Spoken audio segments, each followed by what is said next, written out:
Murdoch's whistle. One morning, Murdoch was cross. Why should Ryan have a new shape? He goes gallivanting off to crew, leaving us to do his work, and then he comes back the next day saying how happy he feels. It's disgraceful. And here's another thing. Ryan whistles too much. No respectable engine ever whistles in stations. It isn't wrong, but we just don't do it. Poor Ryan didn't feel happy anymore. He thought Murdoch was being too hard on him. Then Murdoch steamed out of the sheds, still feeling grumpy. "Goodbye, Ryan," he said. We're glad to have you with us again, but remember what I said."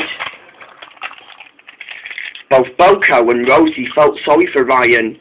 "Don't listen to him," said Boko. "You know Murdoch.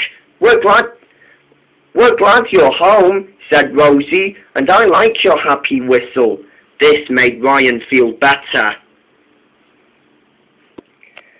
The next day, Ryan puffed into a siding at the station where he met Duck taking on passengers. "Hello, Ryan," said Duck. "I was happy to hear your happy whistle yesterday," he said. "Yes, thank you," said Ryan, "and I'm happy to be back on the rails again." Then they heard a loud, strange noise. "Shh, shh," said Ryan. "Is it Murdoch?" "No, it can't be," said Duck. Murdoch doesn't whistle like that." But it was Murdoch. Murdoch began racing into the station, feeling like he's in a shock. He didn't look at Ryan, and he didn't look at Duck. "It isn't wrong," said Ryan, "but we just don't do it." Then he told Duck what Murdoch had said. Murdoch soon began racing through Shen Valley with the express. The noise was still going on. Then he raced up the Action Canyon, still in a hurry, as he was so frightened of knocking down his whistle and letting it shoot out of space like a rocket. Then Murdoch began racing through the suspension bridge and down. It had been a wild ride for the passengers, and they were all dizzy.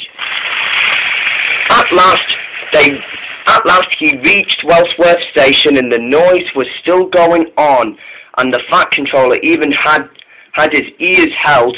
"Take him away," he bellowed, "and stop that noise." Then two workmen stepped in and knocked Murdoch's safety valve with a hammer by putting his whistle back together. That night, Murdoch crawled into the sheds feeling unhappy. He knew what he had done, but he couldn't forget about it. Just then, some engines came out of the sheds, seeing what had all happened.